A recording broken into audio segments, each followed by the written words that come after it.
Shalom saudara sekalian, pada kesempatan kali ini kita membahas doktrin penting untuk kaum Pentakosta, yaitu bahasa roh.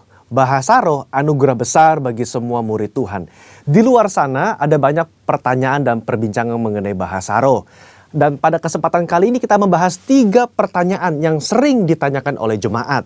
Yang pertama, apakah bahasa roh bisa dipelajari? Nah saudara, jawabannya adalah tidak. Bahasa roh tidak bisa dipelajari. Secara konsisten dalam Alkitab kita melihat orang itu harus dipenuhi oleh karunia Roh Kudus. Lalu secara otomatis mereka akan berkata-kata dalam bahasa roh. Dalam Kisah Rasul pasal 2 ayat yang keempat, maka penuhlah mereka dengan Roh Kudus. Lalu mereka mulai berkata-kata seperti yang diberikan oleh roh itu kepada mereka. Nah saudara lihat, mereka harus dipenuhi oleh karunia Roh Kudus, baru mereka berkata-kata dalam bahasa roh. Contoh kedua, dalam Kisah Rasul 10 ayat 44-46. Ketika Petrus berkhotbah di keluarga Kornelius, maka turunlah Roh Kudus dari atas lalu memenuhi keluarga Kornelius. Dan mereka berkata-kata dalam bahasa roh. Jadi saudara, kita jelas bahwa bahasa roh itu secara otomatis diberikan langsung oleh Roh Kudus, bukan oleh manusia. Karena itu kita percaya tanda awal orang dibaptis Roh Kudus adalah dia berkata-kata dengan bahasa roh. Pertanyaan kedua, apakah orang yang tidak berbahasa roh akan masuk neraka? Jawabannya jelas tidak, saudara. Kenapa? Karena urusan surga dan neraka itu mengenai keselamatan. Dan orang percaya kita selamat by grace through faith. Karena kasih karunia melalui iman. Tidak ada indikasi mengenai bahasa roh. Meskipun begitu, orang percaya akan kehilangan manfaat besar kalau mereka tidak berbahasa roh. Ada beberapa manfaat yang dijelaskan oleh Alkitab. 1 Korintus pasal 14 ayat yang keempat mengatakan begini. Mereka yang berbahasa roh sedang membangun dirinya sendiri. Kata membangun di situ menggunakan kata oikodomeo. Artinya seperti orang membangun tembok. Batu bata demi batu bata dibangun sampai menjadi tembok yang kokoh. Orang yang berbahasa roh sehari demi hari mereka berbahasa roh menguatkan manusia rohani mereka. Meskipun manusia batinia, meskipun manusia jasmani kita lemah, tetapi manusia rohani kita kuat. Dan manfaat kedua, Roma 8 ayat 26. Dikatakan roh juga membantu dengan berdoa untuk kita kepada Allah dengan keluhan-keluhan terdalam yang tidak terucapkan. Nah, saudara, seringkali di rumah ketika kita berdoa, kita kehabisan kata-kata untuk berdoa dalam bahasa Indonesia mungkin. Tetapi ketika kita berbahasa roh, kita bisa berdoa terus-menerus sampai roh itu mengeluarkan keluhan terdalam kepada Bapa mewakili kita semua. Pertanyaan ketiga, apakah semua orang bisa berbahasa roh? Jawabannya adalah ya. Kita kaum Pentakosta meyakini semua orang percaya yang lahir baru yang mau mereka bisa berbahasa roh. Fondasi firman-Nya ada dalam 1 Korintus 14 ayat yang kelima. Paulus mengatakan, aku suka supaya kamu semua berkata-kata dengan bahasa roh.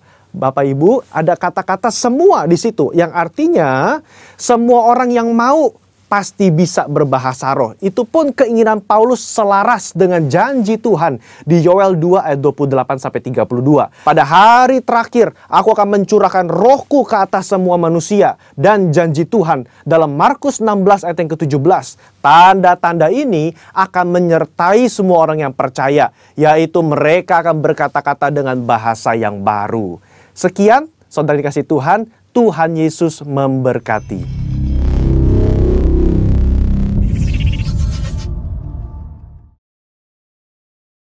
Shalom jemaat yang dikasih Tuhan dimanapun Anda berada saat ini. Puji nama Tuhan, kita berjumpa kembali dalam ibadah online GBI Dharma Wangsa Square. Dan saya percaya sukacita yang dari Tuhan terus melimpah atas kita saudara. Dan karena sukacita yang dari Tuhan adalah kekuatan bagi kita. Dan sebelum kita memulai segala sesuatunya saudara, mari kita buka hati kita, kita siapkan hati kita. Kita mau berdoa sebelum kita masuk dalam hadirat Tuhan. Bapa, terima kasih Tuhan. Kami yakin Engkau ada di sini ya Tuhan. Di sini di hidup kami. Dan kami percaya Tuhan kehadiran-Mu dalam hidup kami ya Tuhan. Tuhan itu mampu mengubah segala sesuatunya menjadi baru. Menjadi indah ya Tuhan. Pada waktu-Mu ya Tuhan Yesus. Terima kasih kalau hari ini, saat ini di waktu-Mu kami boleh beribadah Tuhan. Kami percaya ada sesuatu yang luar biasa ingin Kau nyatakan bagi kami ya Tuhan. Agar kami mengalami ya Tuhan Tuhan Yesus perubahan hidup, agar kami mengalami terobosan hari ini. Kami percaya dalam hadirat-Mu ketika kami mendengar firman-Mu ya Tuhan. Oh Tuhan, hati kami yang siap ini ya Tuhan, hati kami yang siap ini, kami siap mengalami kuasa-Mu, mujizat-Mu, bahkan pemulihan yang daripada-Mu ya Tuhan, kami siap alami hari ini. Terima kasih Tuhan Yesus, terima kasih Bapa, terima kasih Tuhan, terima kasih. Hati kami siap ya Tuhan, hanya di dalam nama Tuhan Yesus Kristus, haleluya, amin. Ya saudara, sebelum kita mulai ibadah kita akan sama-sama memperkatakan Pentakosta ketiga. 1. Pentakosta ketiga adalah pencurahan Roh Kudus yang dahsyat di zaman now, melebihi yang terjadi di Azusa Street. Kedua, Pentakosta ketiga akan mengakibatkan penuaian jiwa yang terbesar dan yang terakhir sebelum Tuhan Yesus datang kembali. Ketiga, Pentakosta ketiga akan mengakibatkan generasi Yeremia, yaitu anak-anak muda yang dipenuhi Roh Kudus, cinta mati-matian kepada Tuhan Yesus, tidak kompromi terhadap dosa, dan akan bergerak untuk memenangkan jiwa. Keempat, Pentakosta ketiga lahir di Indonesia dan bergerak ke bangsa-bangsa. Gerakan ini dari timur ke barat dan akan kembali ke Yerusalem. Kelima, Pentakosta ketiga akan memberikan kuasa untuk menyelesaikan amanat agung, dan setelah itu Tuhan Yesus datang kembali. Amin. Kita siapkan hati kita saudara.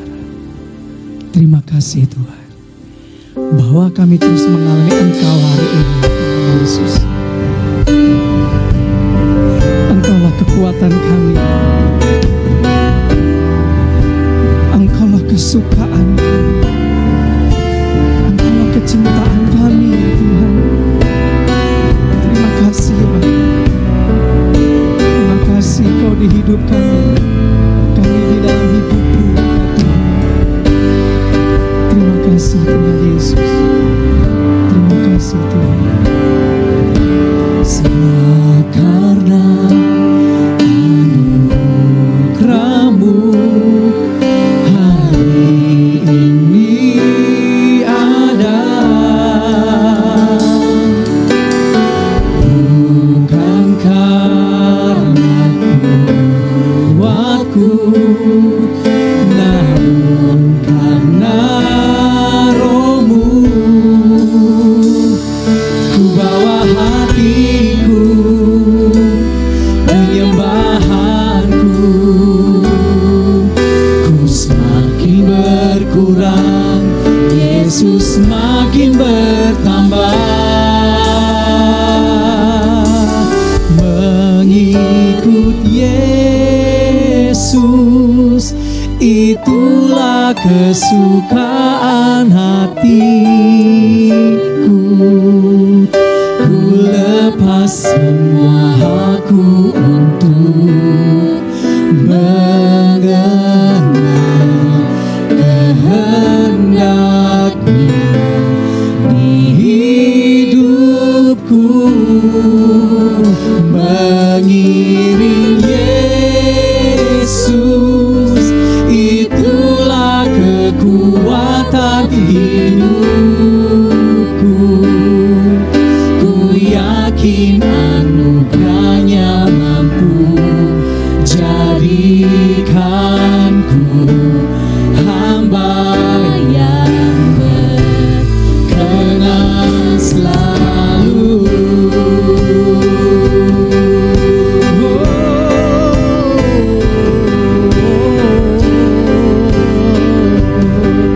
Semua karena anugerah-Mu Tuhan, semua karena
semua hakku untuk mengenal kehendaknya di hidupku.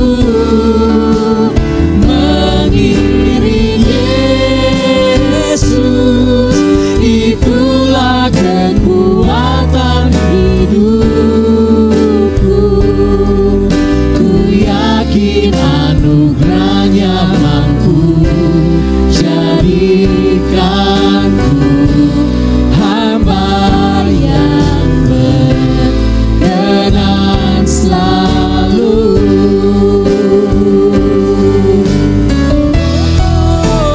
Mengikut Yesus, itulah kesukaan hatiku. Ku lepas semua hakku untuk mengenal kehendaknya di hidupku. Mengiring Yesus, itulah kekuatan hidupku. Ku yakin anugerahnya mampu jadikanku hamba yang berkenan selalu. Jadikanku hamba yang berkenan selalu. Jadikanku hamba yang berkenan selalu.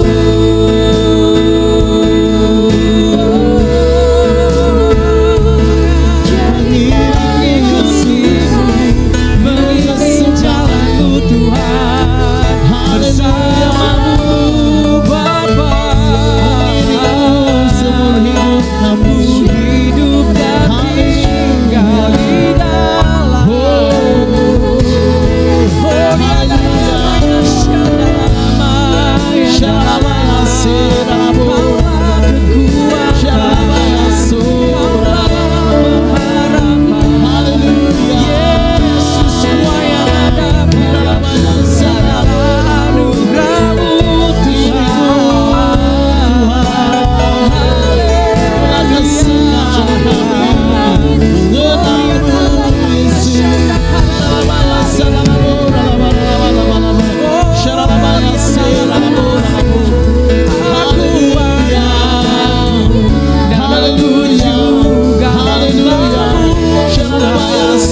Yesus, terima kasih buat pengorbananmu Tuhan, buat kasih setiamu yang besar. Haleluya, Shandara Lamainde, Oriandara Lamaya Shanda Karala Barala Babata Karala Bata Karyada Baralaba, Oriandara Laba Yandara Laba. Mari jemaat Tuhan yang sudah dibaptis Roh Kudus di rumah dimanapun kita berada, mari berbahasa roh saudara. Oriandara Lama, mari yang lain serukan nama Yesus, panggil nama Yesus. Oriandara Barala Bata Karyandara Barala Baba Baba Baba Shakala Barala Baba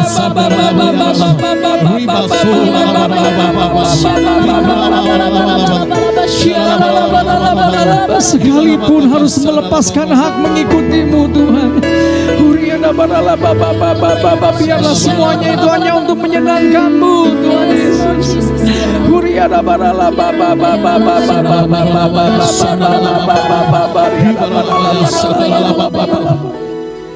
Mengikut Yesus, itulah kesukaan hatiku. Ku lepas semua hakku untuk mengenal kehendaknya di hidupku. Mengiring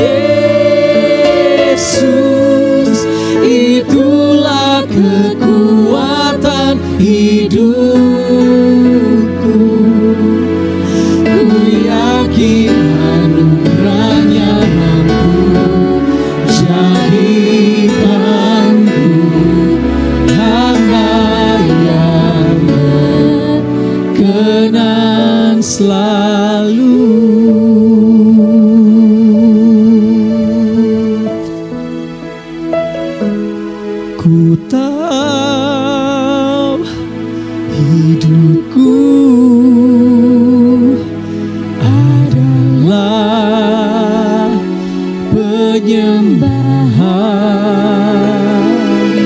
Yes. Kau ciptakanku dalam kemuliaan-Mu. Karena aku mengikut dan mengiring Engkau, Yesus. Ku tahu hidupku berharga di mata-Mu. Segenap hidupku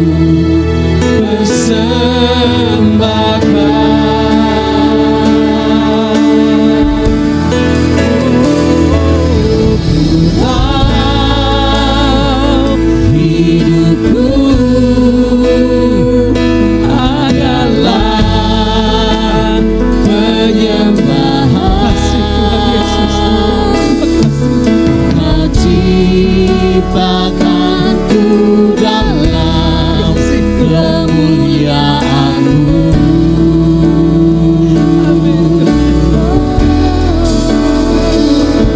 Ku tahu hidupku Walaupun sebagai hamba, berharga kami tahu kami di berharga. mata-Mu. Kasih-Ku. Segenap hidupku bersembahkan. Ku tahu hidupku adalah penyembahan. Kau ciptakanku dalam kemuliaan-Mu.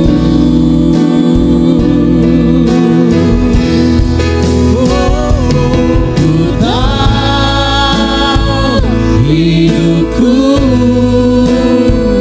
berharga di mata-Mu. Segenap hidupku bersembahkan. Segenap hidupku bersembahkan. Segenap hidupku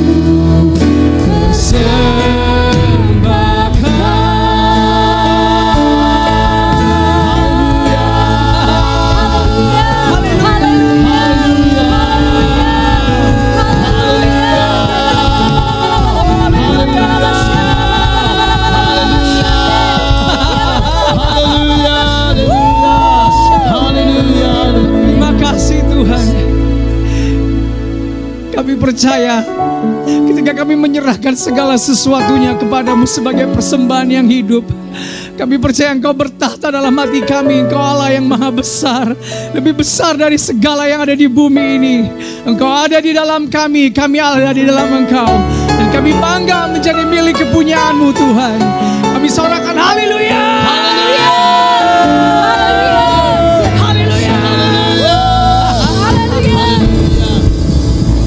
Karena Dia Allah yang besar, saudara. Dan Dia nggak ingin ada yang lain dalam hidup kita selain hanya Dia, Yesus Kristus Tuhan. Yang percaya katakan amin. Amin. Berikan sorak-sorai haleluya. Yes. Kami mau bilang nggak ada yang lain selain Engkau Tuhan dalam hidup kami. Maha besar namamu Yesus. Yes. Tuhan Raja Maha Besar. Yes. Amin. Mari datang menyembah Dia. Katakan Tuhan. Tuhan Raja Maha Besar. Yes.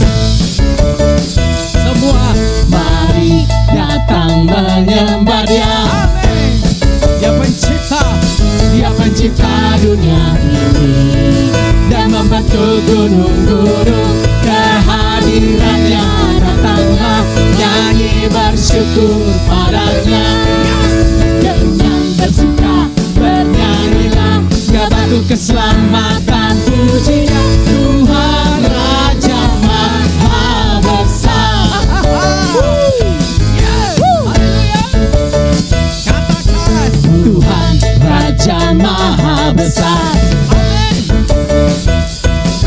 Mari datang menyembah Dia. Katakan Tuhan. Tuhan Raja Maha Besar. Yesus. Mari datang menyembah Dia. Dia pencipta. Dia pencipta dunia ini. Yes.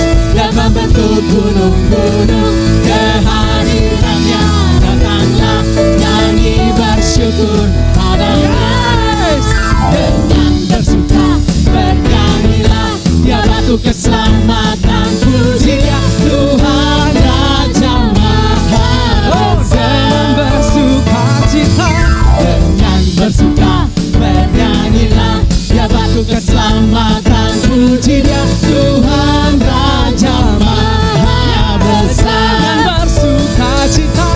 Dengan bersuka bernyanyilah, Dia batu keselamatan, puji Dia Tuhan Raja Maha Besar. Tuhan Raja. Tuhan Raja Maha Besar. Tuhan Raja Maha Besar. Hey, hey. Haleluya. Dahsyat Tuhan.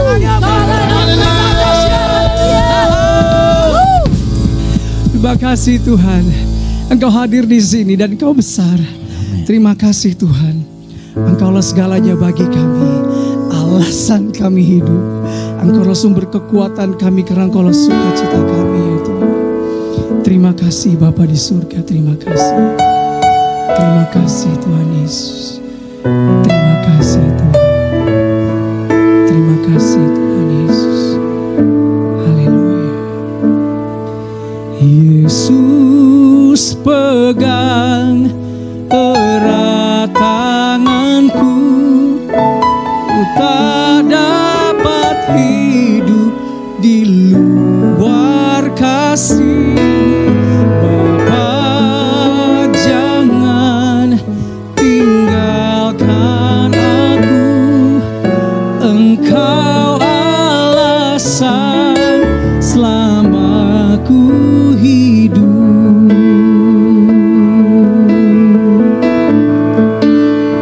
Makasih Tuhan, ku hidup karena anugerah-Mu.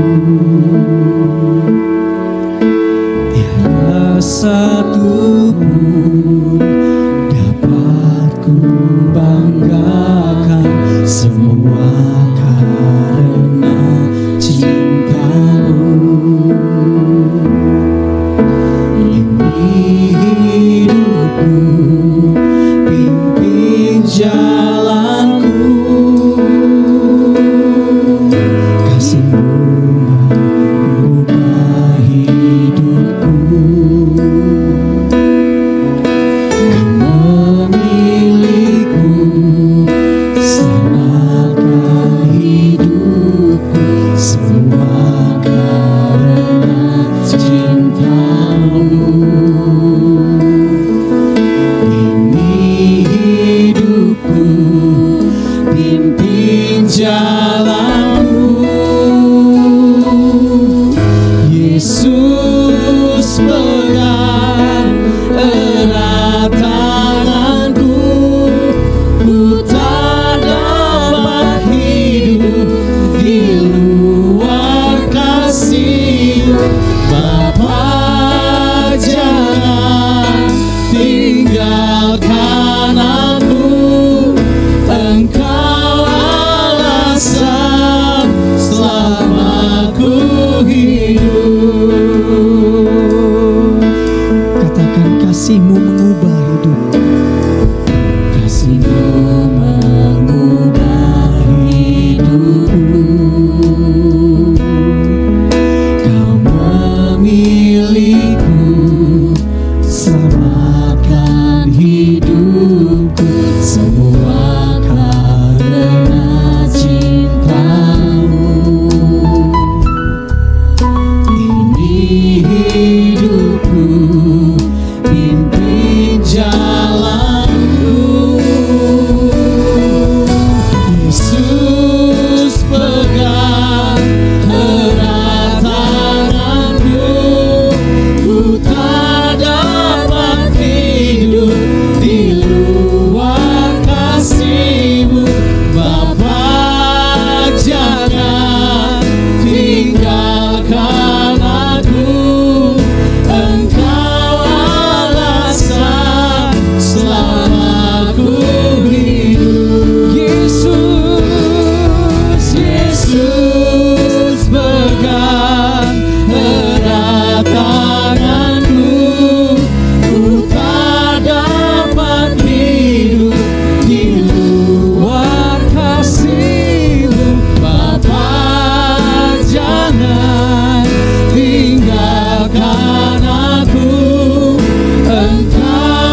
Yesus pegang erat tanganku, ku tak dapat hidup di luar kasih-Mu.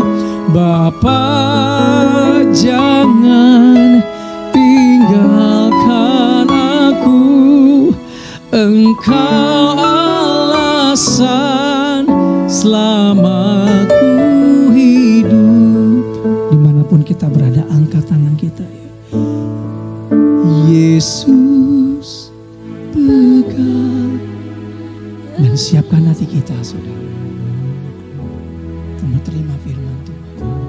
Dapat hidup di luar kasih. You cannot live without your grace.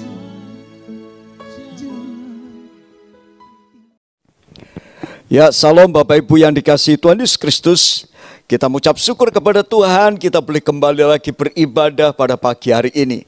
Di hari Minggu ini kita tahu Tuhan rindu akan doa dan pujian penyembahan kita. Saya ucapkan terima kasih kepada Bapak Pendeta Bambang Rianto yang telah mengundang saya untuk menyampaikan firman Tuhan di tempat ini. Dan saya percaya ini satu kesempatan yang luar biasa buat saya, satu kehormatan untuk menjadi berkat buat kita semua. Saya rindu kita semua diberkati oleh ibadah pagi hari ini. Mari kita berdoa. Bapa di surga, kami mengucap syukur untuk pagi ini. Kami telah memuji, menyembah Tuhan, dan tiba waktunya kami mendengar firman-Mu. Sampaikan isi hati-Mu Tuhan di akhir tahun 2020 ini untuk menyiapkan diri kami memasuki tahun 2021. Kami percaya Engkau terus tuntun kami. Terima kasih Bapa. Dalam nama Tuhan Yesus Kristus kami berdoa dan bersyukur. Haleluya. Amin. Amin. Amin. Bapak Ibu yang dikasihi Tuhan, pagi ini saya akan menyampaikan satu tema, The Gladiator of God.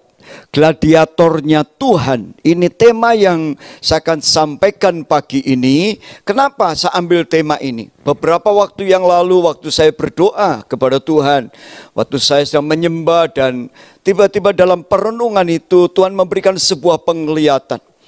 Saya bertanya, Tuhan, apa yang kami harus siapkan untuk memasuki tahun 2021?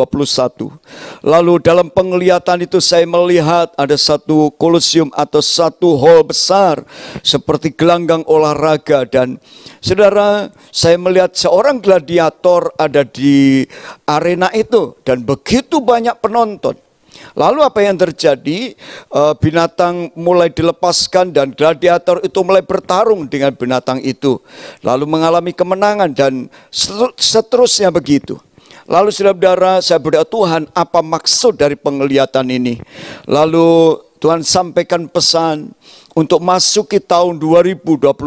Ini tahun peperangan yang luar biasa. Saudara, Tuhan sampaikan supaya kita memiliki spirit gladiator, spirit seorang pejuang, spirit seorang pemenang. Kita harus memiliki kekuatan ini. Dan untuk itulah waktu saya renungkan kembali, saudara mengerti, gladiator itu kalau di tempat pertandingan atau di gelanggang, saudara, tidak ada pintu keluar. Semua pintu ditutup. Dan ketika binatang masuk, pintu pun akan ditutup kembali. Artinya apa? Hanya ada satu pilihan, mati atau menang. Saudara-saudara, saya ingin sampaikan, ketika kita ada di gelanggang pertandingan, ketika kita ada di gelanggang peperangan rohani, maka ada satu pilihan, saudara-saudara, saudara harus menang. Saya rindu di tahun 2021 kita akan menjadi pemenang, bahkan lebih daripada pemenang. Amin, saudara. Kita siap mendengar firman Tuhan pagi ini. Saya akan bacakan firman Tuhan di dalam 1 Korintus pasal 9 ayat 24. Tidak tahukah kamu bahwa dalam gelanggang pertandingan semua peserta turut berlari, tetapi bahwa hanya satu orang saja yang mendapat hadiah. Karena itu larilah begitu rupa sehingga kamu memperolehnya. Tujuan dari sebuah pertandingan adalah mahkota atau piala atau medali. Saya ingat Pak Niko waktu doa pengerja beliau menyampaikan pesan dari Tuhan melalui Pak Kim Seng. Ketika Pak Kim Seng mendapat mimpi tentang ketika itu di satu rombongan besar dibawa ke satu tempat dan sepertinya transit. Dan waktu di tempat transit itu ada kiriman, saudara. Kiriman seperti kado, lalu dibuka nggak taunya undangan. Waktu dibuka undangan itu ternyata kertasnya kertas emas. Dan ternyata tidak ada tulisannya. Tetapi di situ ada mendali, saudara. Dan Tuhan katakan, hanya orang yang punya mendali yang boleh masuk ke tempat pesta itu. Artinya apa? Orang yang menang. Dan di sini Paulus katakan bahwa dalam gelanggang pertandingan semua orang bertanding, tapi hanya satu saja yang mendapat kemenangan. Maka itu kita ingat juga di Efesus pasal 6 ayat 13, ayat tentang peperangan rohani, apa yang disampaikan di sana. Sebab itu ambillah seluruh perlengkapan senjata Allah, supaya kamu dapat mengadakan perlawanan pada hari yang jahat itu dan tetap berdiri. Tetap berdiri artinya menjadi pemenang setelah kamu menyelesaikan segala sesuatu. Jadi ketika kita menyelesaikan segala sesuatu, kita menjadi pemenang. Barulah kita menjadi orang-orang yang layak menerima mahkota. Saudara, kita akan belajar. Ketika kita bicara gladiator, saya diingatkan bagaimana Daud, seorang yang luar biasa, yang menjadi tokoh utama dalam kerajaan Israel. Dan bahkan orang-orang Israel sampai hari ini merindukan kejayaan seperti zaman Daud. Tetapi saudara tahu siapa Daud? Daud adalah orang biasa. Orang yang biasa yang lahir dari kampung Bethlehem dan saudara-saudara, tetapi menjadi raja yang hebat luar biasa. Nah, kita akan belajar dari Daud, saudara. Di dalam 1 Samuel pasal 16 ayat yang ke-6, firman Tuhan katakan demikian. Ketika mereka itu masuk dan Samuel melihat Eliab, lalu pikirnya, sungguh di hadapan Tuhan sekarang berdiri yang diurapinya. Tetapi firman Allah kepada Samuel, jangan pandang parasnya atau perawakannya yang tinggi, sebab aku telah menolaknya. Bukan yang dilihat manusia, yang dilihat Allah, melainkan Allah melihat apa yang, Allah bukan yang dilihat manusia, yang dilihat Allah. Manusia melihat apa yang di depan mata, tetapi Tuhan melihat hati. Kalau kita perhatikan bahwa Tuhan melihat hati, bukan melihat apa yang kelihatan. Saudara, apa yang pertama saya sampaikan, Daud adalah seorang yang sudah beres dengan dirinya sendiri. Kita ingat pada waktu Samuel diminta oleh Tuhan pergi ke rumah Isai untuk mengurapi salah satu anak Isai, maka semua anak-anaknya datang dan Daud tidak diundang, saudara. Waktu Daud tidak diundang, ternyata Daud punya tugas yaitu menjaga kambing domba. Dan ketika Elia berdiri di depan Samuel, maka Samuel melihat seorang yang perawakannya tinggi, yang gagah, punya pengalaman perang, seorang pahlawan. Tetapi Tuhan katakan, Samuel, jangan lihat perawakannya, aku tolak dia. Manusia melihat apa yang kelihatan, tetapi aku melihat hati, saudara. Lalu apa yang terjadi? Samuel memanggil semua anak-anak dari Isai satu persatu maju, tetapi semuanya telah ditolak. Lalu apa yang terjadi pada pasal 16 1 Samuel ayat 11? Lalu Samuel berkata kepada Isai, inikah anakmu semuanya? Jawabnya, masih tinggal yang bungsu, tetapi sedang menggembalakan kambing domba. Kata Samuel kepada Isai, suruhlah memanggil dia, sebab kita tidak akan duduk makan sebelum ia datang kemari. Kemudian disuruhnyalah menjemput dia. Ia kemerah-merahan, matanya indah, dan parasnya elok. Lalu Tuhan berfirman, bangkitlah, urapilah dia, sebab inilah dia. Yang pertama saya ingin sampaikan, apa syarat menjadi seorang gladiatornya Tuhan, pejuangnya Tuhan, orang yang menang. Saudara harus tahu, yang pertama, saudara harus sudah selesai dengan diri sendiri. Orang yang belum selesai dengan diri sendiri, masih sibuk mengurusi kepentingan diri sendiri, harga dirinya, citra dirinya, gampang tersinggung, gampang emosi, gampang marah, dan segala sesuatu hanya ke dalam. Tetapi Daud, walaupun Daud diperlakukan tidak adil, karena harusnya seluruh anak Isai diundang ke tempat di mana mereka akan mengurapi salah satu menjadi raja. Tetapi Daud tidak diundang. Daud disuruh menjaga kambing domba. Saudara ingat, Daud seorang yang tidak diperhitungkan oleh keluarganya. Seorang yang tidak dianggap oleh keluarganya. Dia masih kecil. Orang seringkali berpikir apa yang kelihatan yang hebat, pengalaman hebat kita andalkan. Tapi saya ingin sampaikan, dalam Tuhan tidak mencari pengalaman yang hebat. Tuhan tidak mencari orang yang kelihatannya luar biasa. Tetapi Tuhan melihat hati, melihat dalam diri kita. Apakah kita sudah beres atau belum. Dan Daud, saudara, walaupun dia tidak diperhitungkan oleh keluarganya, tetapi Daud punya tanggung jawab luar biasa.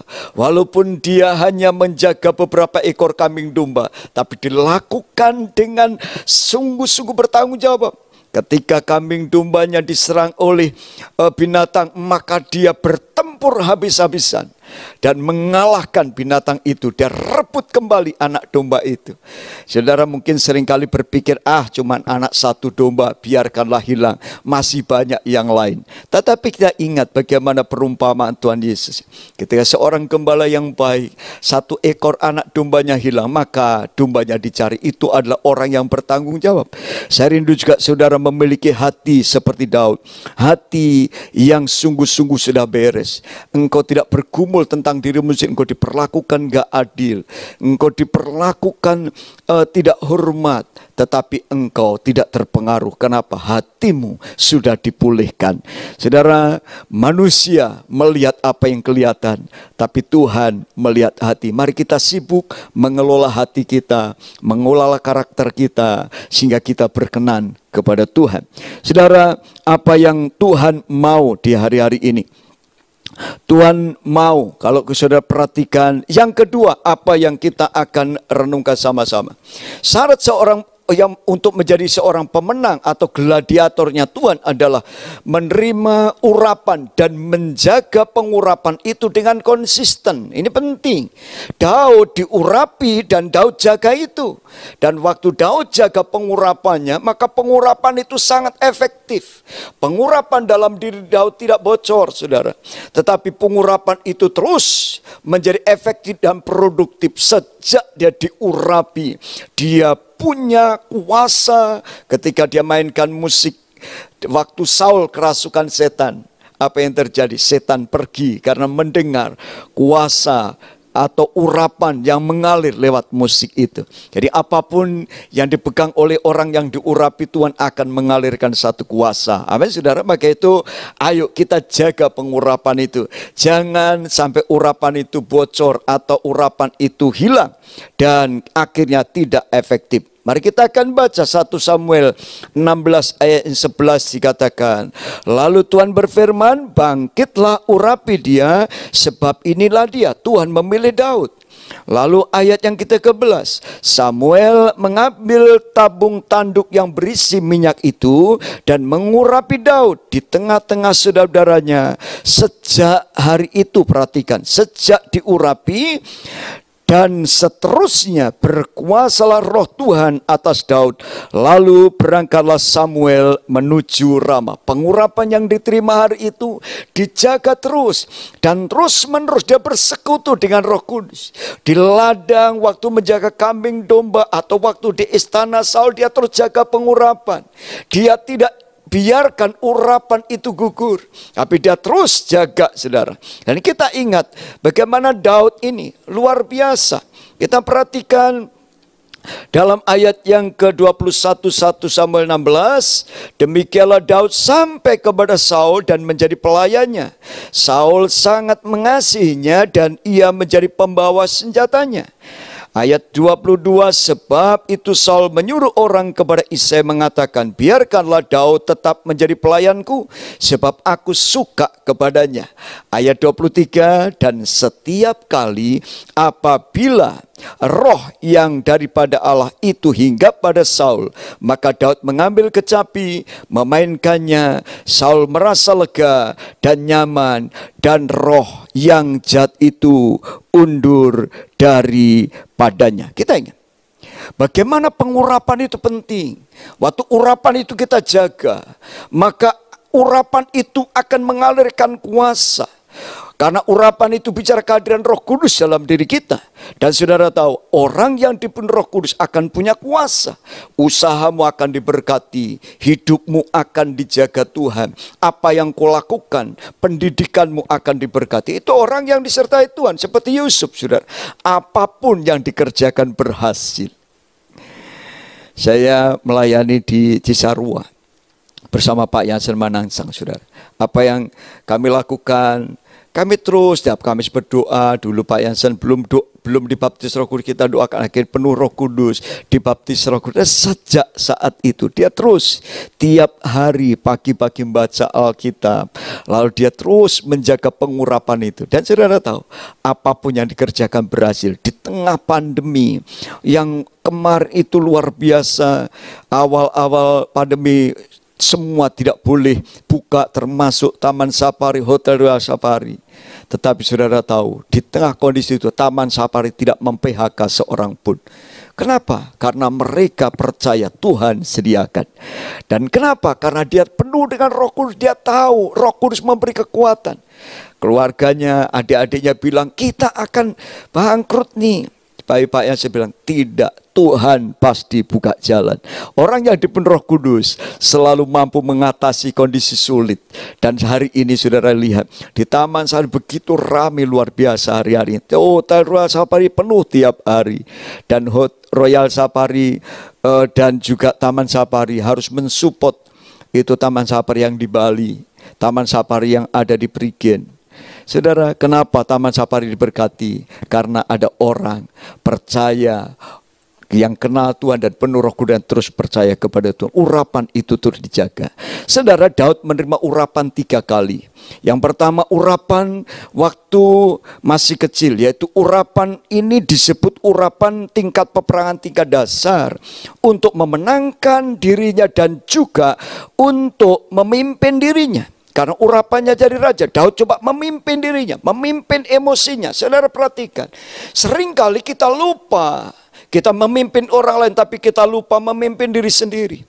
Emosi kita enggak kita kendalikan, ego kita tidak kita kendalikan, dan itulah menyebabkan kegagalan. Tapi orang yang mampu memimpin diri sendiri, dia juga akan mampu memimpin orang lain. Dan itulah yang dialami Daud. Pertama dia peperangan tingkat dasar, saudara, untuk mengalahkan segala sesuatu yang ada dalam dirinya, memenangkan dirinya sendiri. Urapan yang kedua yaitu untuk memimpin satu suku, yaitu suku Yehuda. Dia merebut, memenangkan satu suku dari 12 suku Israel, yaitu sukunya sendiri. Dia diakui oleh keluarganya. Banyak orang berkata, seorang nabi tidak diakui di keluarganya. Tapi saya ingin sampaikan, Daud dibanggakan dan diakui oleh sukunya. Karena apa? Karena Daud seorang yang diurapi, dan Daud telah memenangkan peperangan tingkat pribadinya. Dia menjadi pemimpin yang luar biasa. Ketika ada 400 orang yang datang kepada Daud di Gua Adulam, saudara ingat itu. Apa yang terjadi dan dilakukan oleh Daud? Daud mengubah orang yang punya banyak utang, dikejar-kejar debt collector, saudara, gara-gara kredit card itu, saudara. Semua coba perhatikan, itu datang kepada Daud, dan Daud ubah mereka menjadi pahlawan yang luar biasa. Bahkan ada triwira yang hebat sekali. Saudara, kenapa? Karena Daud mampu memimpin diri sendiri, mampu memimpin orang lain. Dan saya percaya kalau saudara mampu memenangkan diri saudara, Tuhan Tuhan juga akan urapi untuk memimpin banyak orang. Lalu apa yang terjadi ketika Daud bisa memimpin satu suku? Tuhan diurapi lagi, semua orang Israel datang. Ketika Saul mati, lalu apa yang terjadi? Mereka datang kepada Daud. Waktu mereka datang kepada Daud, saudara, mereka minta, aku ini juga darah dagingmu, aku ini sukumu. Ayo, pimpin kami untuk berperang, pimpin kami. Lalu Daud diangkat jadi raja oleh orang Israel. 12 suku Israel mengangkat Daud menjadi raja. Dan ini progres, ini perkembangan dari pengurapan. Pengurapan itu harus produktif, harus efektif. Tidak seperti Simson, saudara. Simson itu tidak mampu menjaga pengurapan. Sehingga kalau saudara membaca kitab hakim-hakim tentang Simson, itu ada yang aneh. Setiap kali ada masalah Simson, baru roh Tuhan datang. Maka berkuasalah roh Tuhan, baru itu Simson hebat. Ketika roh Tuhan gak ada lagi di situ karena gak dijaga, karena dia sering kepelacuran, dia sering melakukan yang jahat. Apa yang terjadi? Padahal dia seorang hakim. Bocor lagi, saudara. Lalu apa yang terjadi? Waktu ada musuh lagi, urapan Tuhan, maka berkuasa roh Tuhan. Itu pintu gerbang diangkat. Nah, setelah itu gak bicara pengurapan lagi. Kuasa Tuhan gak berkuasa lagi. Kejadian lagi, saudara-saudara. Dan begitu terus. Akhirnya apa yang terjadi? Simson kehilangan sepenuhnya pengurapan itu. Karena dia membuka rahasianya kepada Delilah. Dan rambutnya dipotong. Karena dia melanggar kebenaran, melanggar aturan sebagai seorang nasir. Rambutnya nggak dipotong, maka kehilangan semuanya. Maka itu saudara, kalau saudara nggak mampu menjaga pengurapan, saudara akan gagal. Akhirnya Simson menjadi bahan tertawaan di akhir hidupnya. Menjadi lawak, saudara. Jangan saudara ditertawakan orang karena engkau nggak mampu menjaga pengurapan. Tuhan rindu setiap pengurapan yang diberikan akan efektif. Engkau diurapi untuk bekerja, diurapi untuk menjadi pengusaha, diurapi untuk menjadi gembala, diurapi untuk menjadi pemimpin, diurapi untuk menjadi dokter, diurapi untuk menjadi jaksa, diurapi untuk menjadi tentara, diurapi Tuhan dalam segala bidang.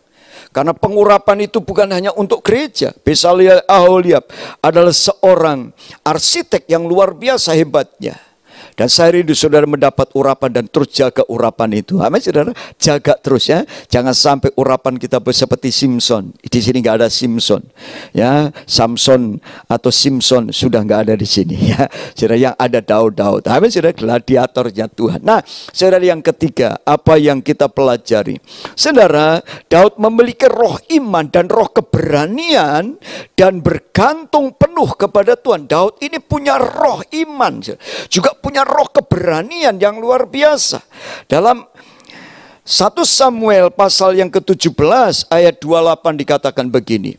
Ketika Eliab kakaknya yang tertua mendengar perkataan Daud kepada orang-orang itu, bangkitlah amarah Eliab kepada Daud sambil berkata, mengapa engkau datang? Dan pada siapakah kau tinggalkan kambing domba yang 2-3 ekor itu di padang gurun? Aku kenal. Nah, ini kata Eliab, aku kenal sifat pemberanimu dan kejahatan hatimu. Engkau datang kemari dengan maksud melihat pertempuran. Ini Daud ini orangnya kepo, saudara. Pengen tahu, saudara, kan? Makanya dia suka nanya, pengen lihat ini gimana. Tetapi selain itu juga punya keberanian. Dia punya satu mental yang kuat, mental pemenang, bukan mental pengecut, bukan penakut, saudara. Dan apa yang dilakukan oleh Daud selanjutnya? Ketika dia nanya, karena waktu di pertempuran dia datang, maka ada orang Filistin namanya Goliat yang menantang orang Israel. Dan Daud emosi, Daud marah, roh yang dalam diri Daud itu, urapan itu membuat Daud emosi sebenarnya. Emosi yang baik, yaitu emosi untuk melawan Goliat. Lalu apa yang terjadi dalam 1 Samuel 17 ayat 32? Berkatalah Daud kepada Saul, janganlah seorang pun menjadi tawar hati karena dia. Hambamu ini akan pergi melawan orang Filistin itu. Dia menawarkan diri. Semua tentara Israel takut termasuk Saul. Tetapi justru Daud bangkit berdiri. Ini seorang pahlawan, gladiatornya Tuhan. Dia tidak takut, jadi taruh di gelanggang sendirian. Melawan raksasa dia tidak takut. Tetapi Saul berkata begini, saudara, tidak mungkin engkau dapat menghadapi orang Filistin itu untuk melawan dia, sebab engkau masih muda. Seringkali kan kamu masih muda, belum bisa apa-apa, gitu kan. Nah, sedang sejak dari masa mudanya ia telah menjadi prajurit. Goliat ternyata jadi prajurit sejak masa muda. Lalu ayat yang ke-34, tetapi Daud berkata kepada Saul, hambamu ini biasa menggembalakan kambing domba ayahnya. Apabila datang singa atau beruang yang menerkam seekor domba dari kawanannya, maka aku mengejarnya, menghajarnya, melepaskan domba itu dari mulutnya. Kemudian apabila ia berdiri menyerang aku, maka aku akan menangkap janggutnya, lalu menghajarnya dan membunuhnya. Baik singa maupun beruang telah dihajar oleh hambamu ini, dan orang Filistin yang tidak bersunat itu akan sama seperti salah satu daripada binatang itu, karena ia telah mencemooh barisan daripada Allah yang hidup. Daud punya iman begitu kuat tentang Tuhan. Daud punya keyakinan penuh bahwa dia mampu mengalahkan orang Filistin itu. Walaupun orang lain meragukan, Saul meragukan, saudara-saudara. Karena Saul meragukan, maka Saul mengenakan pakaiannya. Oke, kalau kamu nekat, pakai baju perangku. Pakai baju perangku, pakai pedangku. Waktu Daud coba memakai baju perang dari Saul, karena Saul itu orang yang tinggi besar. Apa yang terjadi? Daud tidak bisa bergerak. Dan Daud berkata, aku nggak bisa lepaskan ini. Saudara-saudara, lihat. Orang yang punya iman tidak mau mengandalkan senjatanya orang lain, kemampuannya orang lain.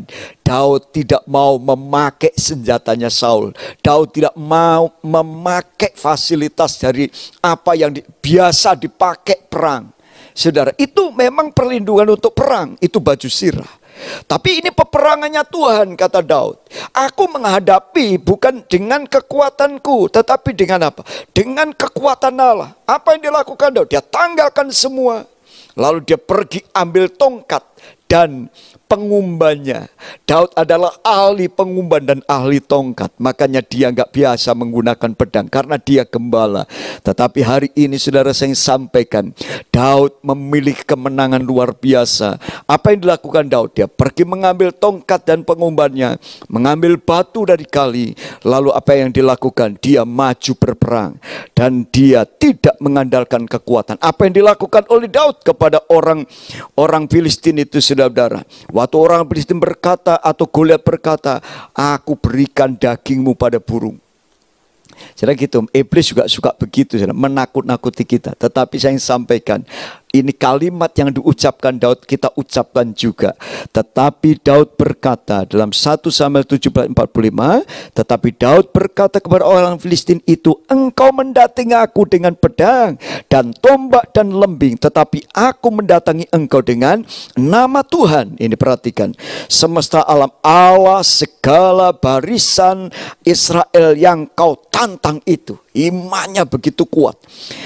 Ayat 46, hari ini juga Tuhan akan menyerahkan engkau ke dalam tanganku, dan aku akan mengalahkan engkau dan memenggal kepalamu dari tubuhmu. Hari ini juga aku akan memberikan mayatmu dan mayat tentara orang Filistin kepada burung-burung di udara dan kepada binatang-binatang liar, supaya seluruh bumi tahu, perhatikan, bahwa Israel punya Allah yang dahsyat. Ini luar biasa. Lalu ayat 47, dan supaya segenap jemaah ini tahu bahwa Tuhan menyelamatkan bukan dengan pedang dan bukan dengan lembing, sebab di tangan Tuhanlah pertempuran. Ia pun menyerahkan kamu ke dalam tangan kami. Perhatikan, Daud belum maju, tetapi dia punya keyakinan bahwa orang Filistin dapat dikalahkan. Belum perang, tetapi kata-kata iman itu dilepaskan. Saudara punya kata-kata iman seperti itu. Saudara harus tahu hari-hari ini Tuhan memerlukan orang-orang yang punya keberanian. Jangan cengeng, jangan mudah menyerah. Kita berani menghadapi musuh. Jangankan Goliat, saudara, cucunya Goliat mungkin sudah takut, saudara ya. Cucunya masih imut-imut itu, saudara kan. Itu masih kecil, tapi kita sering takut. Tetapi kalau kita punya kekuatan, iman dan keyakinan dan keberanian seperti Daud, saya percaya, saudara, jangankan Goliat 1, 5 Goliat pun akan dikalahkan. Amin, saudara. Masalahmu mungkin besar pada hari-hari ini, pergumulan besar, tapi saya ingin sampaikan, katakan seperti engkau mendatangi aku he masalah, tapi aku datangi engkau demi nama Tuhan. Aku akan taklukkan, tundukkan kamu, supaya orang tahu bahwa aku punya Allah yang dahsyat. Amin.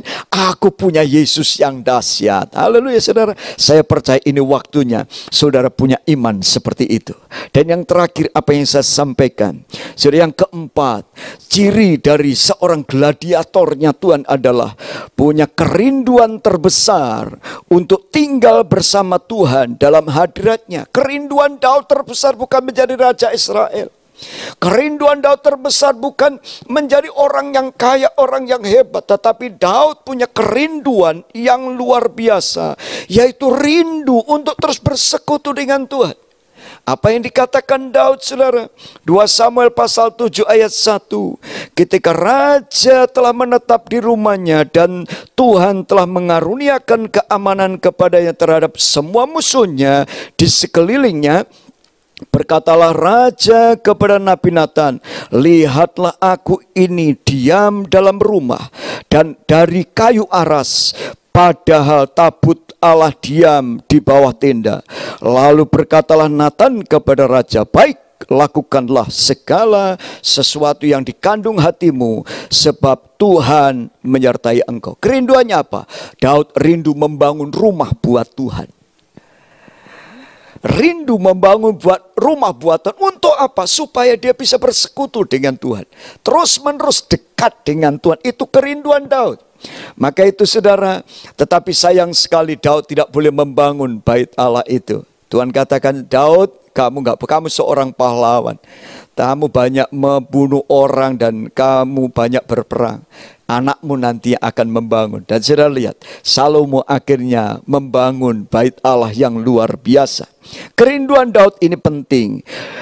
Ayat yang dalam Mazmur 23 ayat 6 tentang gembala yang baik, kebajikan dan kemurahan belaka akan mengikuti aku seumur hidupku, dan aku akan diam dalam rumah Tuhan sepanjang masa. Itu kerinduan Daud, diam dalam rumah Tuhan sepanjang masa.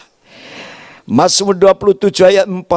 Satu hal telah ku minta kepada Tuhan, itulah yang kuingini. Kerinduan Daud, keinginan Daud, diam di rumah Tuhan seumur hidupku, menyaksikan kemurahan Tuhan dan menikmati baitnya. Mazmur 51 ayat 13. Janganlah membuang aku dari hadapanmu, dan janganlah mengambil rohmu yang kudus daripadaku. Saudara, ini yang Daud sampaikan. Daud punya kerinduan diam dalam rumah Tuhan.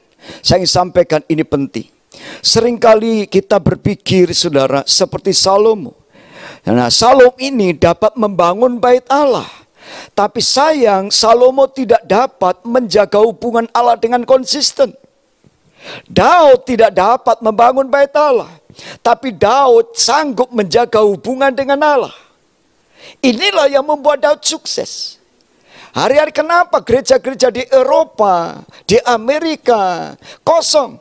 Karena mereka membangun gedung, hanya entertain Tuhan, melayani Tuhan dengan apa yang dianggap baik menurut mereka.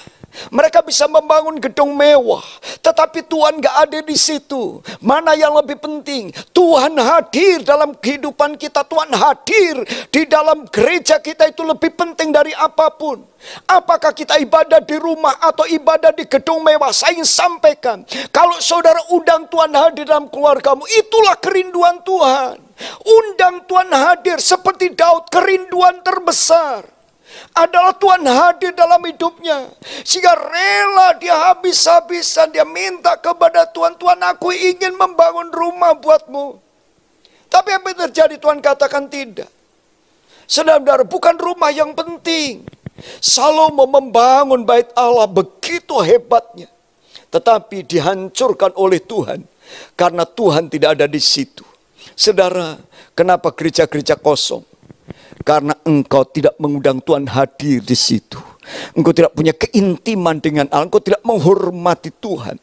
Kita hanya entertain. Pelayanan kita hanya menyenangkan manusia, bukan menyenangkan Allah. Seringkali saudara-saudara, Tuhan sudah jadikan penonton tidak. Dalam ibadah kepada Tuhan, Tuhan mau terlibat di situ. Tuhan mau bersukacita bersama-sama kita. Tuhan mau melakukan sesuatu bersama-sama kita. Inilah yang membuat gereja tidak bertumbuh. Pribadi tidak bertumbuh karena kita mengubah ibadah dengan bentuk-bentuk pelayanan yang bukan intinya. Inti ibadah kita adalah perjumpaan kita dengan Tuhan. Apalagi sekarang ini musimnya online, saudara. Dan saya perhatikan di online semua mirip. Gayanya mirip, saudara. Pakai jaket semua WL-nya, pakai sepatu cat, semuanya pakai sama, saudara. Oh itu bagus diikuti, ini bagus diikuti. Bahkan banyak mereka tidak mengundang Tuhan hadir. Mereka sibuk penampilannya, pakaiannya, semua supaya kelihatan wah. Lalu yang dilihat apa? Followernya, saudara, viewernya, saudara. Penontonnya berapa banyak? Semakin banyak, itu hebat. Tapi saya sampaikan, Tuhan tidak butuh itu. Tuhan butuh hati seperti Daud yang rindu dan haus dan lapar dan berkata, Tuhan aku butuh engkau Tuhan. Aku butuh engkau Tuhan, aku butuh engkau Tuhan. Tuhan gak butuh orang hebat, Tuhan udah terlalu hebat, saudara. Musik saudara belum ada apa-apanya. Surga itu choirnya luar biasa. Malaikat Tuhan itu memuji Tuhan seperti desau air bah. Makanya bukan itu yang Tuhan minta, tapi hatimu. Hatimu, hidupmu, rindu dengan Tuhan. Saya rindu gereja ini bertumbuh. Dan saudara bertumbuh menjadi gladiatornya Tuhan. Orang yang menang. Kenapa? Karena engkau benar-benar tahu prinsip yang benar. Jangan pedulikan apa yang dikatakan orang. Orang mungkin menganggap engkau rendah seperti Daud. Tapi saya sampaikan, kalau Tuhan di pihakmu, engkau pasti akan muncul jadi pemenang. Mungkin gerejamu hari ini gak hebat, gak terlalu banyak orang datang. Tapi saya rindu, saudara, gereja ini ada Tuhan di tempat ini. Makanya saudara tahu, ibadah di rumah atau dimanapun gak masalah. Yang penting Tuhan hadir bersama kita. Amin, saudara. Saya rindu ini yang akan menjadi pedoman dalam hidup kita. Di tahun depan kita tidak tahu apa yang terjadi. Dalam tahun the year of integrity, saya berdoa saudara punya integritas seperti Daud, komitmen seperti Daud. Jaga urapan itu. Jangan seperti Simpson, jaga urapan. Saya rindu saudara benar-benar dari 4 hal ini saudara dapat pegang baik-baik. Yang pertama, saudara sudah beres dengan diri sendiri. Saudara enggak nuntut orang lain menghormati, menghargai, tetapi saudara bisa menghormati orang lain. Saudara enggak nuntut orang lain melayani, tetapi saudara melayani orang. Lakukan yang terbaik untuk orang lain. Punya hati yang murni, bukan cari pujian yang sia-sia. Yang kedua, saudara, menerima urapan dan terus jaga itu. Jaga terus urapan dari satu pengurapan ke pengurapan yang lain. Dan yang ketiga, memiliki roh iman dan roh keberanian seperti Daud. Dan yang keempat, saudara, rindukan Tuhan lebih dari apapun untuk hadir dalam hidupmu. Amin, saudara. Saya rindu seluruh jemaat di tempat ini boleh diberkati oleh Tuhan. Amin. Mari kita datang kepada Tuhan dan berdoa. Orata kasyana, mari kita berdoa dalam bahasa roh dimanapun Bapak Ibu berada, di rumah-rumah berdoalah dalam bahasa roh. Syakaralabata kasanda karalabaralabaralaba. Orata kasina ya karalabaralabaralabaralabaralabaralabaralabaralabaralabaralaba. Shana ya karalabaralabaralabaralabaralaba. Hina ya ralabaralabaralaba. Terimalah urapan yang baru mengalir. Shana ya ralabaralabaralaba. Mari tersungkur di rumahmu masing-masing, panggil Tuhan. Tuhan datang kemari. Tuhan ada, tinggallah di sini ya Tuhan. Orabata kasina ya ralabaralabaralaba. Shana ya ralabaralaba. Hina ya ralabaralaba. Shana ya ralabaralabaralaba. Kami tidak dapat melakukan seperti apa yang Salomo lakukan, tapi kami mau seperti Daud. Walaupun hanya bisa menyiapkan tenda, tetapi Tuhan hadir di situ. Oh, ada pujian, penyembahan, keintiman di situ. Tuhan, terima kasih hadirlah dalam hidup kami, dalam keluarga kami, dalam usaha kami. Kami tahu Tuhan tantangan ke depan lebih besar, tapi kami percaya bersama Tuhan kami mengalami kemenangan. Lihat anak-anak-Mu Tuhan, roh keberanian, roh iman Kau berikan kepadanya, roh takut dan gentar akan Tuhan, dan sungguh kerinduan, rasa dan lapar akan Tuhan menyertai mereka. Seperti Maria Tuhan, oh mereka rindu terus menyenangkan hati Tuhan. Bapa, kami mengucap syukur untuk pagi ini, berkat-Mu melimpah atas kami, berkati gereja di tempat ini, berkati kami semua yang mendengar firman-Mu. Dalam nama Tuhan Yesus kami berdoa dan bersyukur. Haleluya, haleluya, amin, amin, amin.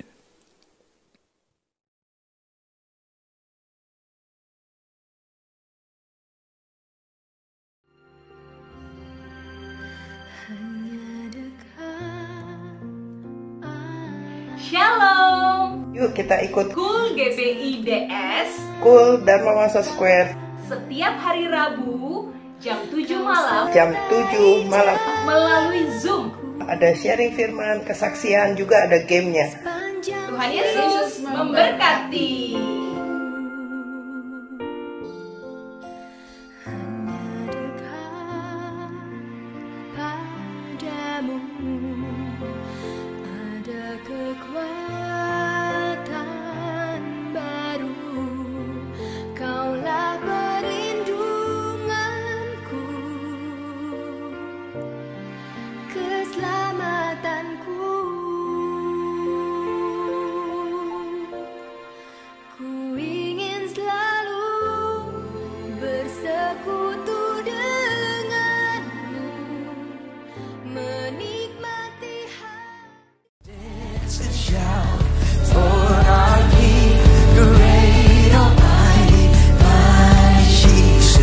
Dance